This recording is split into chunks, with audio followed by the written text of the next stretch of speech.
conhece arte abstrata? Ao assistir ao vídeo sobre o artista Kandinsky, vamos ver as análises de especialistas de arte e literatura e outras áreas sobre a obra no branco. No branco? Abstrato, né?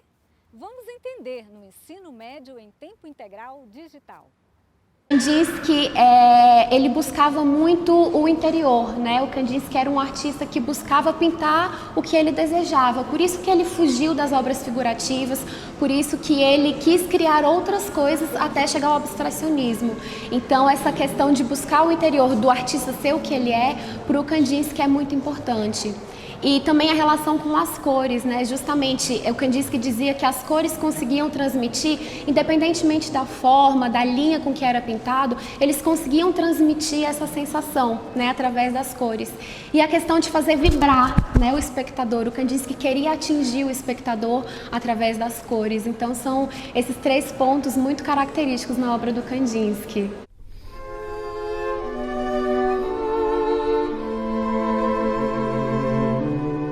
Uma coisa interessante, pensando no trabalho do Kandinsky, eu fiquei pensando muito numa fala do Roland Barthes, que nós não criamos nada de novo na linguagem. A gente se apropria da linguagem, dos elementos que a cultura e que a linguagem nos dão, e a gente cria novas tensões. E essas tensões são inéditas, essas tensões são novas, né? Então, a possibilidade que a gente tem de inovar é criar novas tensões entre as coisas que já existem no mundo, né?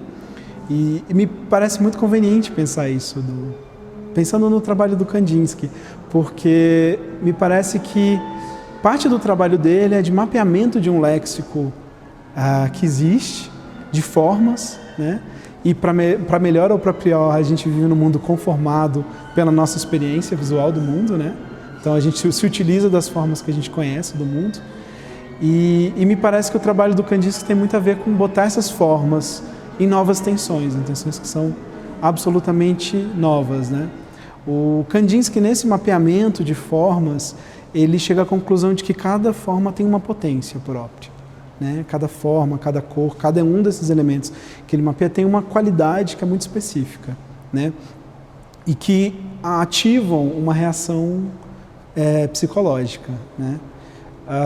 O que acontece é que ele, então, começa a investigar como que essas potências podem conversar umas com as outras. Não é de se estranhar que o Kandinsky ele se interesse pelas garatujas infantis e pela representação visual dos povos tidos como primitivos, porque para ele esses são modos de representação visual que extrapolam, que a vontade expressiva é maior do que qualquer sistema previamente estabelecido de representação e que não está tão ligado a uma perícia técnica previamente acumulada. Então isso interessa a ele, é uma qualidade de expressividade maior do que toda essa discussão que vem se sistematizando na arte até o momento, de modalidades de produção de imagem, né? Então isso o interessa muito, né? Como que a gente pode encontrar esse valor de expressividade para além dessas qualidades sistemáticas da arte até então. O valor de espiritualidade da imagem para o Kandinsky tem a ver com uma certa oposição a esse valor de racionalidade. Então, a experiência espiritual seria aquela que seria capaz de conciliar as experiências psicológicas, emotivas, emocionais, com as experiências físicas, como de duas dimensões de uma mesma experiência. Então, o espiritual tem a ver com essa existência plena, né? Então, é esse interesse dele.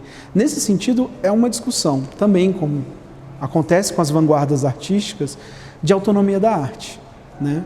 Toda a experiência da arte moderna é de certa forma uma experiência de uma busca por autonomia para o campo das artes.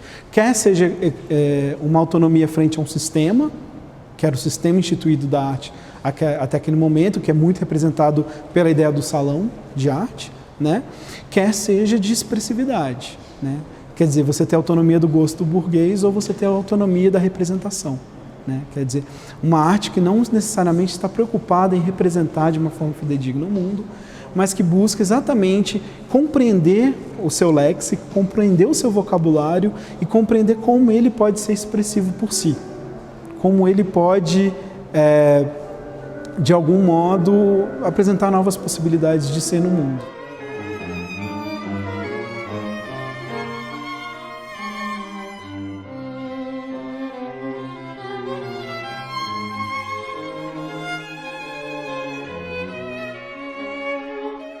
Kandinsky ele vai estar muito preocupado em organizar, ele vai vindo da figuração, muito influenciado pelos desenhos infantis, e ele vai vir então com essa ideia de organizar esse léxico de formas de uma forma a criar essas tensões. Então acaba que ele vai pensando, a gente tem nas imagens deles várias, mesmo nas abstrações, a gente consegue reconhecer algumas formas, são formas plenamente reconhecíveis, mas que estão em situações novas, né?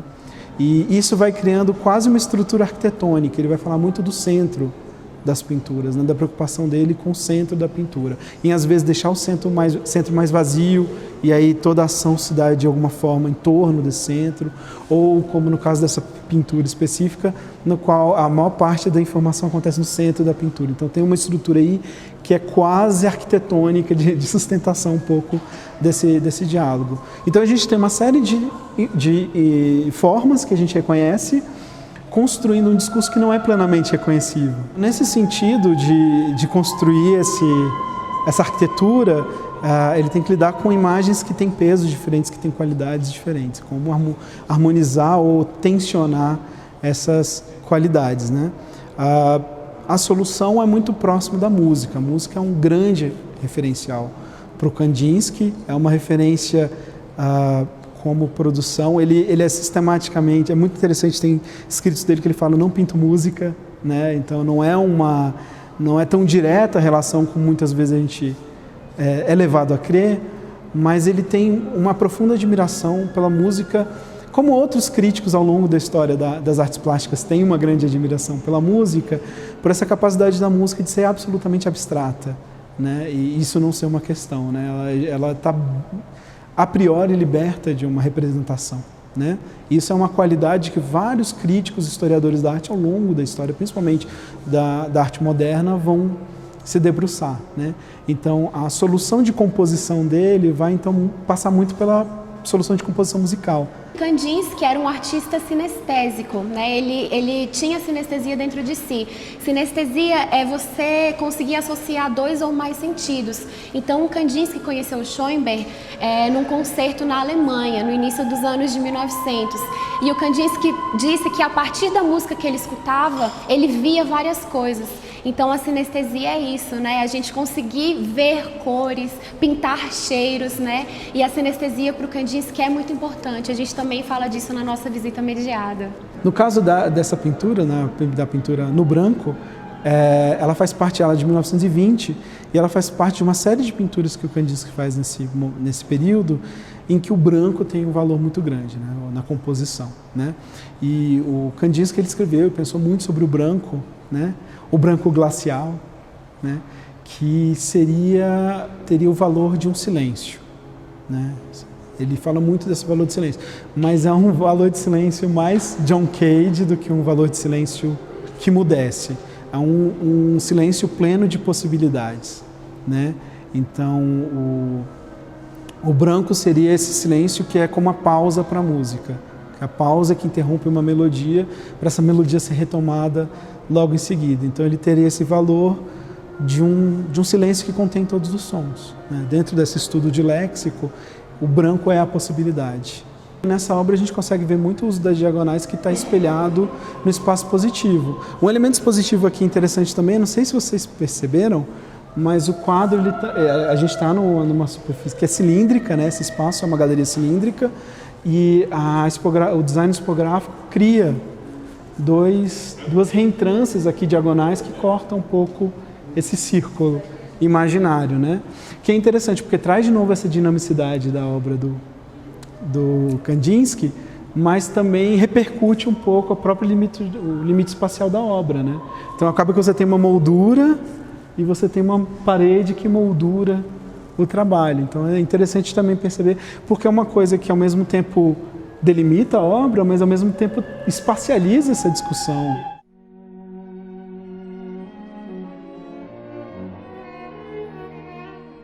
A gente conhece o Kandinsky como o pai do abstracionismo, só que aqui na exposição o que a gente vê é o processo do Kandinsky até o abstracionismo. A gente conhece outros artistas que criaram junto com ele, a gente conhece os artistas que influenciaram, os contos russos que também influenciaram bastante o Kandinsky. Então, durante toda a mediação, esses pontos eles são conversados. E aí a gente também tem a sala imersiva, onde os alunos eles podem entrar dentro de uma obra do Kandinsky, né, que em um dos escritos do Kandinsky, o Kandinsky falava isso, que era um dos objetivos dele, né. Então, dentro da nossa mediação, a gente passa por todos esses pontos, por todo esse processo do Kandinsky até o abstracionismo. Dentro dos estudos de literatura que o professor faz na sala de aula, nós analisamos essas obras dentro das vanguardas europeias que, de certa forma, influenciaram o modernismo no Brasil. O professor de literatura, então, ele pode apresentar essas obras para os alunos, mostrando, então, que a arte, a partir daquele momento, ela deixou de ser uma reprodução da realidade. Ela passa a ser o olhar, o representar do artista de como ele vê a realidade. É muito bacana que quando o educador faz, é demonstrar que a exposição é fruto de um esforço de vários profissionais. Então você tem um curador que faz um recorte daquilo que está sendo exposto, que constrói um discurso sobre aquilo. Você tem um expógrafo que vai propor formas de dispor aquele material dentro da proposta conceitual do curador. Você vai ter os educadores que vão fazer leituras, vão propor leituras e vão propor construção de novos conhecimentos a partir daquilo que está exposto.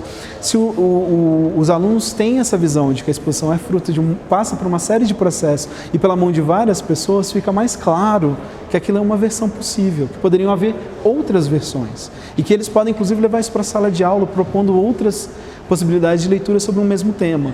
Então, eu acho isso muito importante, até porque a nossa coxia é mais inacessível que de outras áreas.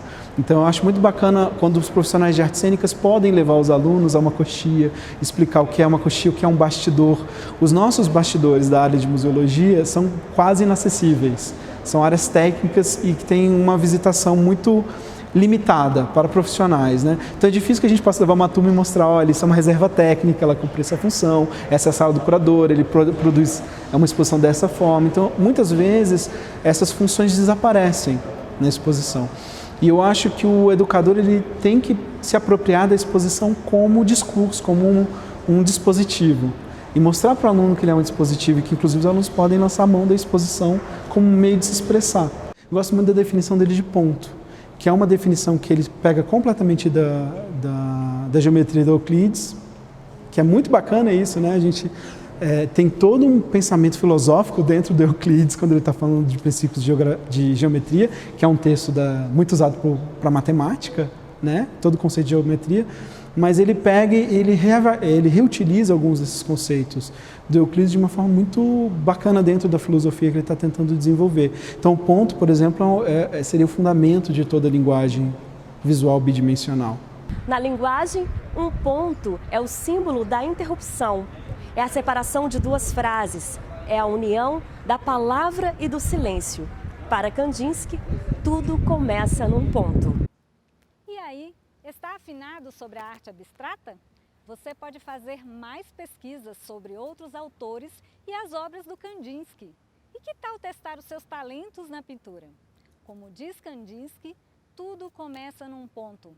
Pense nisso. Tchau!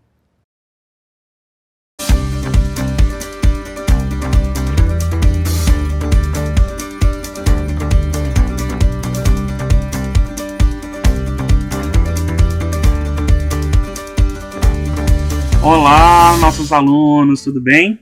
Eu sou o professor Léo Matos, de Língua Portuguesa, e faço parte do projeto Escrita Criativa do EMTI, né, do SED 8 do Gama. E nós sabemos que após a suspensão das aulas, né, ficamos um pouco preocupados com tudo o que está acontecendo em relação ao coronavírus e à nossa sociedade, né? Mas nós não podemos parar, muito pelo contrário, encontramos aqui uma nova ferramenta de diálogo com vocês para a gente manter, né, o contato, a comunicação, dar seguimento aí para o nosso projeto. E nessa primeira aula inaugural, onde nós, né, vamos aqui agora utilizar a internet como meio de diálogo, né, entre as nossas ideias, entre os projetos, tivemos uma ideia de juntar todos os professores e apresentar, claro, né, as nossas percepções em relação ao que a sociedade tem vivido em relação ao Covid-19, ao coronavírus, né, como cada uma dessas áreas dialoga.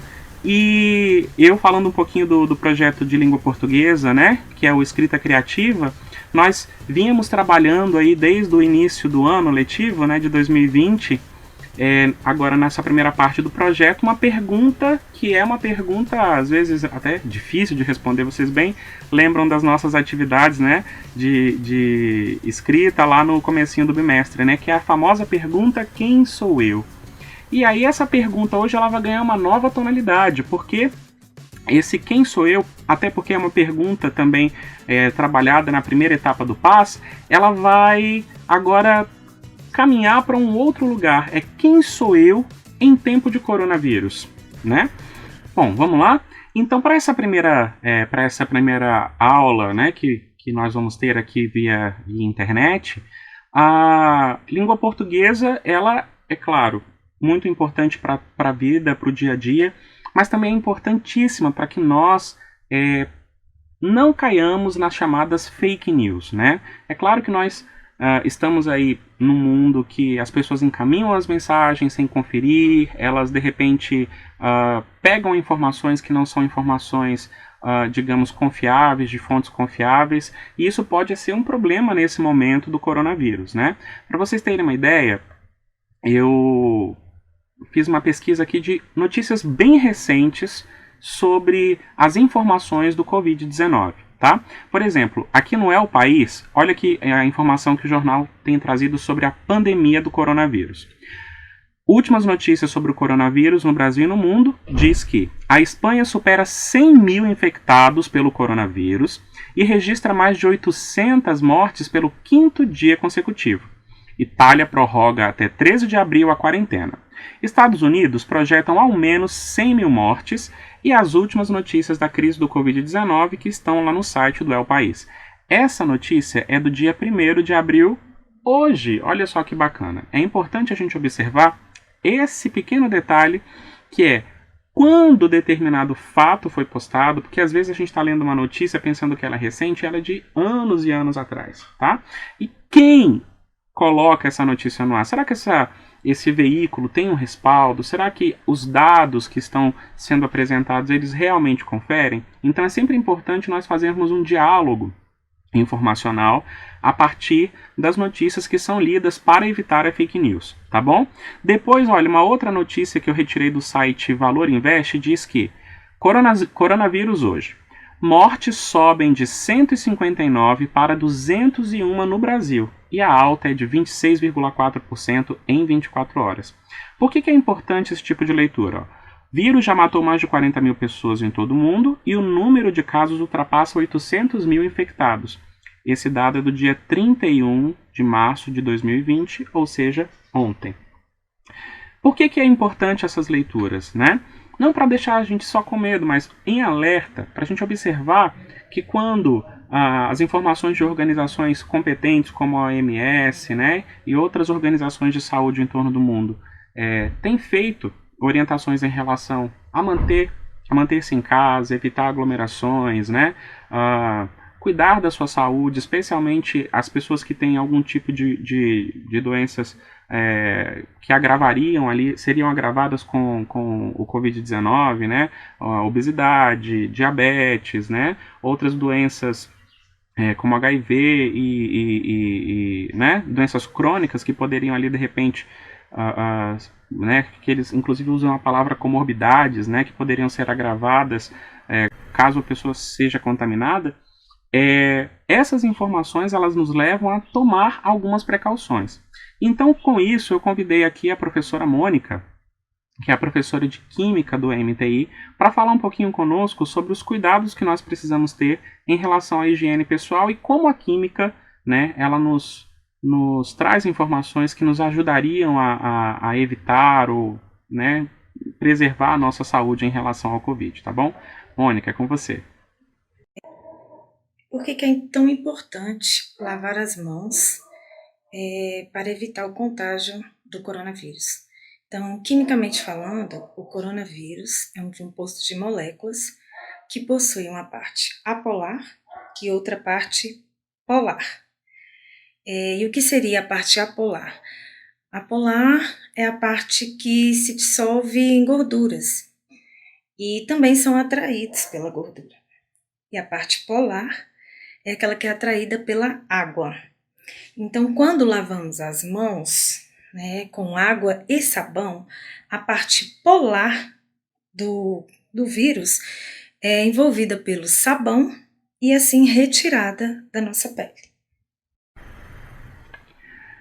Então, observando a fala da professora Mônica, o que nós podemos observar em relação a essa correria na sociedade, né? Todo mundo aí tem ido atrás do álcool gel, né, nos supermercados, nas farmácias, inclusive muitas pessoas têm praticado um valor abusivo em relação a esse produto, que ele é hoje essencial para a nossa saúde, mas ele não é a única ferramenta, né? Claro que quando você vai sair, levar o álcool gel para a asepsia das mãos, ou então fazer a asepsia do local onde você vai estar, dos utensílios próximos a você, é essencial, mas que a água e o sabão também são tão eficazes quanto, né? Especialmente se você lavar várias vezes a mão, sair, né? Evitar o contato, mas que isso são ações que nós vamos tomar para evitar o aumento nos índices, o aumento nos números. E é sobre esses números que eu quero falar agora com vocês, tá bom? A OMS, eu busquei esses dados hoje, né, dia 1º de abril, ela registra que estão 30 mil mortos no mundo em decorrência do Covid-19 e que 1/3 desses mortos eles estão na Europa, né? Nas últimas 24 horas, 3.417 novas mortes foram confirmadas e registradas, né? E em todo o mundo, há uma estimativa de 68.734 pessoas infectadas. É claro que, pela falta, né, de testagem para todos os sistemas de saúde, esse número pode certamente ser bem maior do que isso, tá? Mas como é que a gente pode entender as chamadas curvas? O que isso relaciona? Como é que isso se relaciona à compreensão dessa pandemia? Como é que a matemática ela pode dialogar com esses dados, né? E fazer com que nossa compreensão fique um pouquinho mais esclarecida. E é para isso que eu vou convidar então agora para a nossa videoaula o professor Luiz, que também é do SED 8, trabalha conosco lá no projeto do MTI, e ele sempre relaciona a matemática com o dia a dia, com coisas práticas e úteis para a vida. São projetos bem legais que ele vem desenvolvendo para os alunos do nosso colégio, tá bom? Então, Luiz, agora é com você. Olá, tudo bem? Hoje eu quero falar com vocês sobre o coronavírus e a interação com a matemática. A mídia tem falado que isso cresce exponencialmente. Vamos entender o que é função exponencial. Uma função é a relação que existe entre dois conjuntos, e toda função, por sua vez, possui uma lei de formação específica, o que dá a característica dessa função e também a sua característica no gráfico. A mídia tem falado com bastante frequência sobre uma função exponencial. O que é uma função exponencial? É aquela em que a variável está presente no expoente, justamente onde faz menção àquela conta que nós temos lá no 6º ano de potenciação. Tudo que cresce exponencial cresce demasiado, cresce de forma exagerada. Por isso as autoridades têm andado bem preocupadas com relação a essa contaminação desse vírus, porque cresce exponencialmente. Vale dizer que toda lei de formação para uma função exponencial é dada por f de x igual a elevado a x. Tá? Esse a aqui é um número real positivo diferente de 1. Aqui ao lado nós temos então o gráfico de uma função exponencial, obrigatoriamente onde a é maior que 1, porque eu estou falando de uma função exponencial e ela é crescente. As autoridades têm falado sobre o número de casos e o tempo desde o período, né, de contaminação. Então aqui nós temos as duas grandezas, nós temos o número de casos e nós temos o tempo. Então esses são os dois conjuntos que envolvem essa função. Aqui em azul nós temos a transmissão fora de controle. Isso aqui é o gráfico que cresce exponencialmente, caso as pessoas não obedeçam então as orientações do governo. E aí a ideia é justamente achatar isso daqui. Vamos imaginar a seguinte situação: se no primeiro dia a Secretaria de Saúde registrou 2 casos, se isso cresce de maneira exponencial, então quer dizer, uma pessoa contaminou 2, ao final do 10º dia nós vamos ter 1.024 casos confirmados. Se nós considerarmos um período de 1 mês, nós teremos então mais de 1 bilhão de casos. Ou seja, isso daqui representa uma função exponencial, cresce demasiado. Vale ressaltar que, olha lá, como retardar o pico da pandemia. O que é retardar esse pico? É justamente fazer com que essa curva não continue crescendo de forma exponencial, que na verdade ela seja achatada. Então é dizer que as pessoas devem ficar em casa para que eu não contamine 2, para que 2 não contamine mais 2 e assim sucessivamente, ok? Um forte abraço e até a próxima. E então, galerinha, nós vamos encerrar aqui a primeira parte desse nosso encontro, ok? Ainda tem muito mais coisas para compartilhar com vocês, ainda tem outros professores para dialogar com vocês, mas não perca, então, a segunda parte desse encontro, ok? Um super beijo, muito obrigado pela companhia e até mais. Só vem!